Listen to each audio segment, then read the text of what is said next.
Hello everyone. Today we are going to talk about the Indian judiciary. People say a lot that judges तो ऐसे ही हैं, काम नहीं करते हैं, आम जनता की परवाह नहीं है उन्हें. That the courts are so inefficient, the judges are so inefficient, they don't care about the people, they don't want to work for the people. And it's not hard to see where that argument comes from. I mean, a lot of people have suffered from the process. Indian judiciary is notorious for being very slow.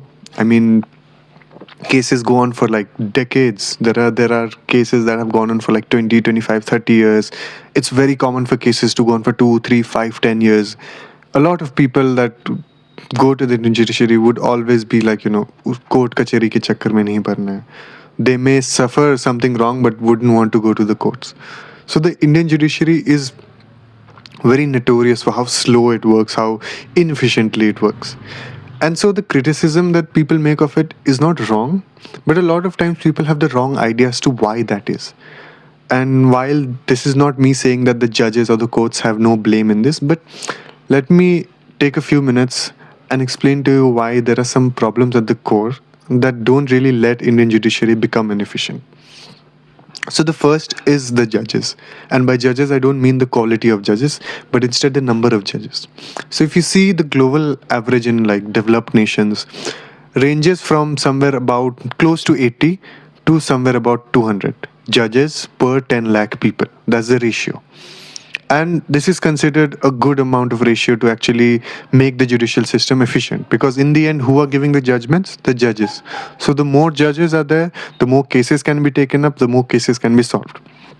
India can't really at this point afford to have 100, 200 judges per 10 lakh people. So the Law Commission of India recommended 50 judges per 10 lakh people in the country. And there are going to be a lot of facts. So if I get any wrong, please correct me in the comment section so that others too can uh, make use of that. The Law Commission recommends 50 judges per 10 lakh people. We have a lot of other expenditures as well. We are still a developing nation. We have a lot of extra expenditures. So we have about recommendation of 50 judges per 10 lakh people. But the actual number is in between 15 to 21. So not even half. Now, how do you expect 20 judges to do the work of 50? And in actual normal cases 100. So if in developed countries there are 100 judges per 10 lakh people. So how do you expect 20 people to do the work of 100 or even 50 people? I mean, think about a teacher. Let's say there is a teacher who is teaching SST. Now this teacher is also expected to do the work of the English teacher. So how are they supposed to do the work of two people efficiently every day and be able to impart justice to the students? Now, in the same case, the judiciary, how is one judge expected to do the work of so many judges and then be questioned on how efficient you are, how the cases are pending for so long? In India, over 5 crore cases are pending.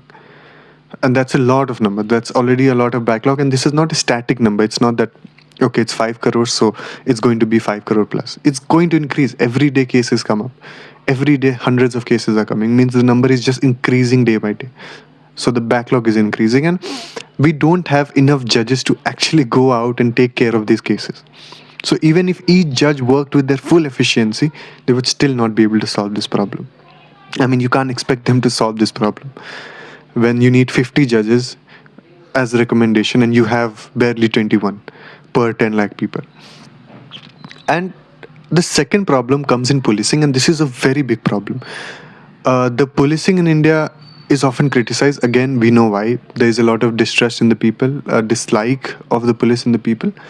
But that is a discussion for another time. What I want to point out here is how the Indian police is very understaffed. So in a question, and this is the old data, 2021, in a question in Rajya Sabha, the government answered that the sanction strength, as in the number of policemen that are supposed to be there in the country, on an average are 195 policemen per lakh people.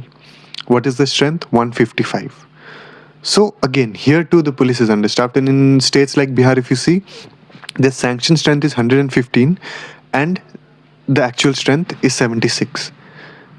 And you would say, well, okay, that's fine. There are problems in policing. How does this affect the judiciary? So remember, the judge's job is not to go on the ground and investigate. The judge's job is not to go out, find evidences, proofs, and other things. That is largely done by the police.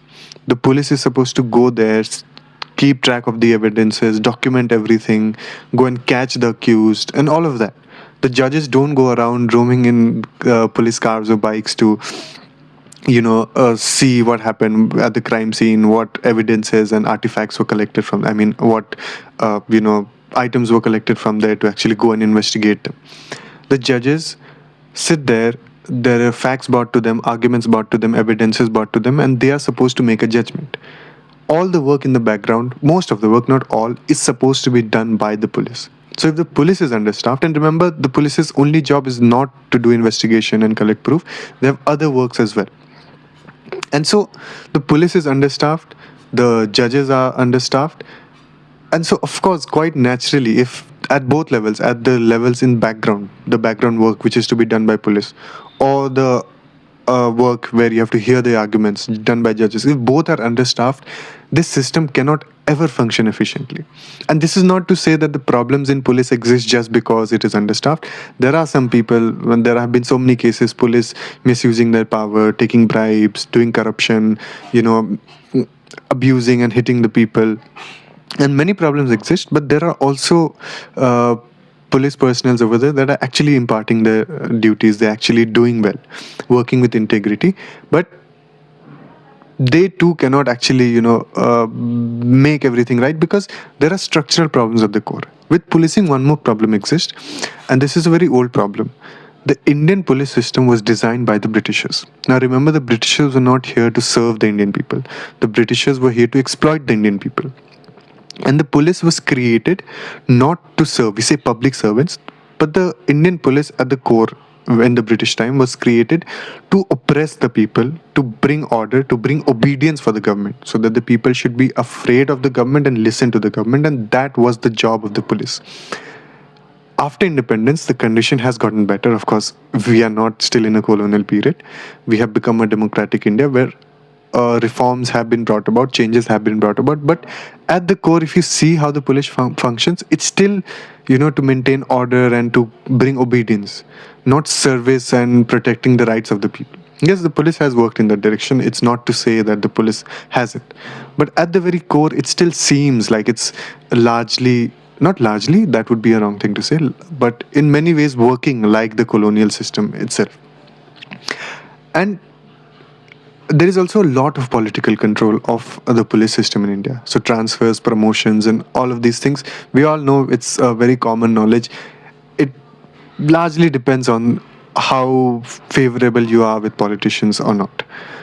And so again, their working is hampered by so many factors, being understaffed, the very structural way they work, and the influences they have.